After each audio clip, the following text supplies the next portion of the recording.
When the substitute teacher dismissed us, he asked, "Does anyone here have a computer at home?" We all nodded. Then he looked right at me. "Good. Especially you with the blue backpack. Your mom's an only child, right?"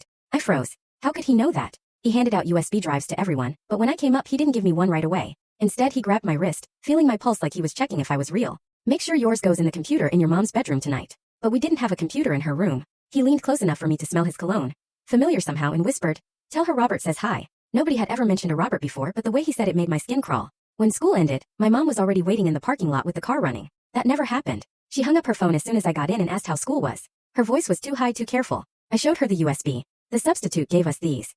"He said to tell you Robert says hi." The USB slipped from her hand, and she slammed on the brakes so hard my seatbelt locked. "What did he look like?" she whispered. "Brown hair, glasses, about Dad's height. He had a scar here." I traced my hand. She let out a sound like an animal in pain. She grabbed my face with both hands. "Did he touch you? Did he say anything else?" He grabbed my wrist. Said he wanted to feel my pulse. She whipped the car around, driving toward Dad's office instead of home. Tears streamed down her face. "Mom, who's Robert?" She was sobbing so hard she could barely breathe. When we screeched into Dad's office lot, he was already outside waiting with latex gloves. He picked up the USB like it was evidence. Mom was on the phone, panicked, saying words like protective order, violated, and he found us. Dad's coworker plugged the USB into a safe laptop. It was spyware, designed to turn on cameras and microphones remotely. Then hidden files started opening. The first one made my mom scream. Pictures of our kitchen taken from inside our house. Dishes from breakfast that morning. Me brushing my teeth last night. Mom folding laundry. Me asleep in bed taken from the doorway. How had he gotten inside? More folders opened. Videos. Mom wrapped in a towel. Me doing homework filmed through the window. Dozens of them going back months. The final folder was labeled schedule.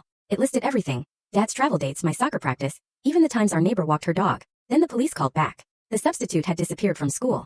His motel room was empty except for walls covered in photos of us, connected with red string. In the center, today's date circled in red marker. They traced his phone to another motel. Inside, he was recording voice notes. "She still looks beautiful. The boy has my eyes. Tonight after midnight when the husband's sleeping pills kick in."